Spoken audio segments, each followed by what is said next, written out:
Welcome back to the SpookyWoe channel, nerds. So this is a guide for people who want to hatch at top 1 hatcher speed and climb the leaderboard at maximum efficiency. Before we start, I have a little warning. The absolute most important part of the hatching leaderboard is straight up efficiency and consistency. If you can't keep up on the consistency, you will lower your chances on getting onto the leaderboard. Duh. However, if you maximize your consistency and minimize hatching downtime, you will make it onto the leaderboard. And what do you get from leaderboard? You get like a title or something. Anyway, what I'm trying to say is it is still very possible to get onto the hatching leaderboard. People below top 50 and even top 20 do not hatch at maximum speed. And the gist of it is if you do, you will overtake them eventually. So the final thing I'm going to note before we start the video is you can never get hatching downtime back. For example, if you don't hatch for 6 hours, you will permanently lose 6 hours worth of eggs. Pretty obvious, but you know. What I'm trying to say is this is going to put you 6 hours behind most leaderboard players. If your goal is competing with the top of the leaderboard, please keep that in mind. It can definitely come back to bite you in the future. That's why I've set up. With that out the way, let's dive into this leaderboard hatching strategy. So at the time of this recording, you can get a lot of boosts just from events and milestones. Making sure to learn the best way to use events to your advantage to gain as many boosts as possible is a huge advantage on most leaderboard players. It definitely helps reduce the downtime a lot. So things like shops and global events, you can get boosts from them pretty much instantly, and that is very good. Very good. However, it is very important not to rely on events as your primary source of boosts. The only reason why I'm saying this is because they are not a consistent source. Some events give a lot less boosts than others, so pretty much don't expect them to always give lots. So let's talk about the backup plan. As many people already know, I call this strategy the lock-in method, simply because it is not very easy. So the lock-in method, in short, is using the claw machine to get items to use on the board game, but it needs to be done in the most efficient way possible. If you think you can just use a macro to do this strategy, you are very much wrong. With this method, you have to manually do everything, and I'm going to explain why right now. Oh, God forbid you guys have to put the effort in. Woo! So I'm going to pretend that you guys have 0 dice. In this scenario, step 1 of this method is to play Claw Machine for about an hour. With Claw, you need to have a bottom line of what you expect to get from a game. My bottom line is either 2 golden dice orbs or 4 dice key orbs. Or you can even switch it up a bit and do 1 golden dice orb and 2 dice key orbs.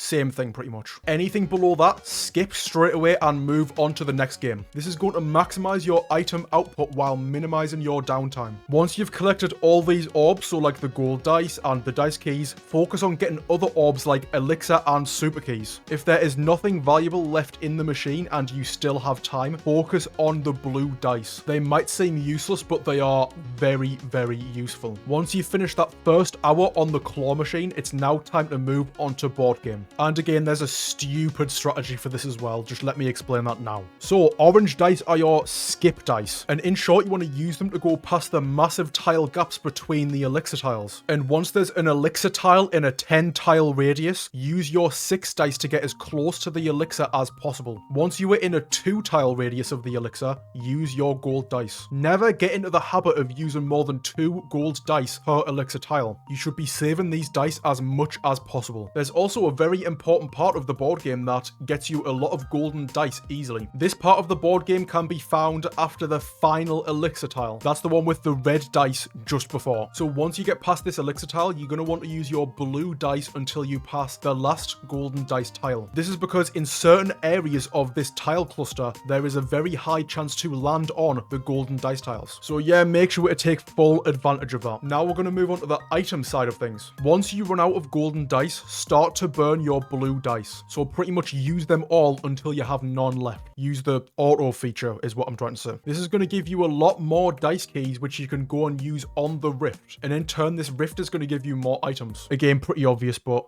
thought I'd say it. So keep burning your blue dice until you have no more blue dice and no more dice keys. From there, you're going to want to burn your orange dice. But just a side note, you don't want to burn them all. Always keep about 100 in your inventory, just because they're like your main dice that you're going to use. Once you've hit 100 orange dice and you've got nothing else left, it's time to do claw machine again. But this time, only do it for 30 to 45 minutes. Using this method should give you about 2 to 3 days with no downtime until you have to do claw again. And I just want to mention, you can actually hatch while you're playing the board game. So now we're going to move on to egg elixir. A lot of people say egg elixir is difficult to get, but I completely disagree. If events, traveler merchant, and milestones aren't giving you enough egg elixir, I would be very surprised. But I'm going to go over the strategy anyway, just in case you're running low or something. First of all, the only way to get egg elixir consistently without events, shops, or milestones is Gem Genie. And you simply want to re-roll the quests until you find one with at least 2 egg elixirs. That's literally it, it's easy. But make sure you're getting as much egg elixir as possible from the events, because obviously you're gonna have downtime when you're doing them quests. And moving on to speed infinity potions. These potions are pretty much entirely event based. What I'm trying to say is it's entirely down to you to maximize how many you're gonna get from the events. I'm not a time traveler, guys. I can't see into the future, okay? But if you do end up running out of these, you can always use like super keys, admin abuse shop, or even just buy a pack. I feel like I don't really need to give a strategy on this because Christmas event just gave you a virtually infinite supply of them. But I now have like thousands of them, so I'm not complaining. GG, guys. And there's one more way to boost your hatching speed other than milestones and shrines, which are self-explanatory. Basically, just run shrine 24/7. Also, just always work to your playtime and your hatching milestones. That's it for them. Anyway, the final speed boost you can get is super legendaries. This one is a weird area. It's for the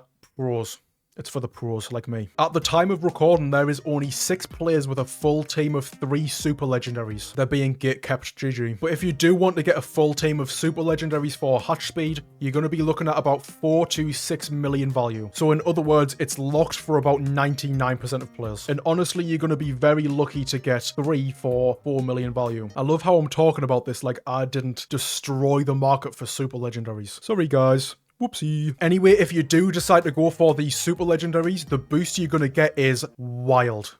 It's literally game changing. You're literally gonna fly up the leaderboard. And again, as of recording this video, the boost you get from these super legendaries is 225%. I'm gonna show a video now of what super legendaries does to your hatch speed. It is ridiculous. And if you do plan on going for super legendaries, hats off, because it is very difficult. Good on you. Anyway, final part of this video is your setup. Straight up, you just need a PC. There's no other way to really get onto the leaderboard. I don't think there's anybody who's gotten onto the leaderboard with mobile or console, but I would be very surprised. But then again, if you want to be the first person to do that, go ahead. That is cool. Anyway, with the PC setup, you're gonna want to be connected to Ethernet cable. You can get these cables for pretty cheap online if you haven't got one already. Mine costs like £30 on Amazon, but it's like a military grade one. Definitely not necessary, but it's cool. One other thing I want to quickly add, you want to be on a private server with just you alone on it. Don't give anybody else access to it, because if there's more than one player in a private server,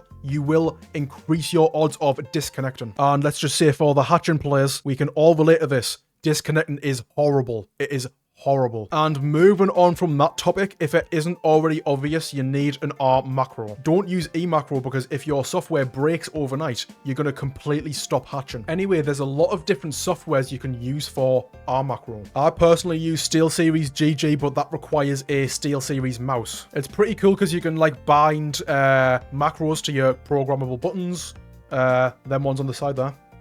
Ooh, programmable buttons. Yeah, it's just very convenient for me personally. That mouse that I just showed on screen, that was like £20. It's pretty cheap. But there is a free option, which is TinyTask. I'm going to link a TinyTask setup video in the description because I have not personally ever used it. I've heard it's good anyway. Don't like quote me on that. And that is exactly how to hatch at the same speed as a top 1 hatch player. Man, if anybody uses this video to overtake my top 1 spot on leaderboard, I will literally dox you. Mark my words. Ha ha. I ask one thing, please. I need infinity. I need secret. I need admin abuse. If I don't, I will quit. I got Game Pass. You lose 1 player. That's a threat. I require secret infinity. I want them I want them now.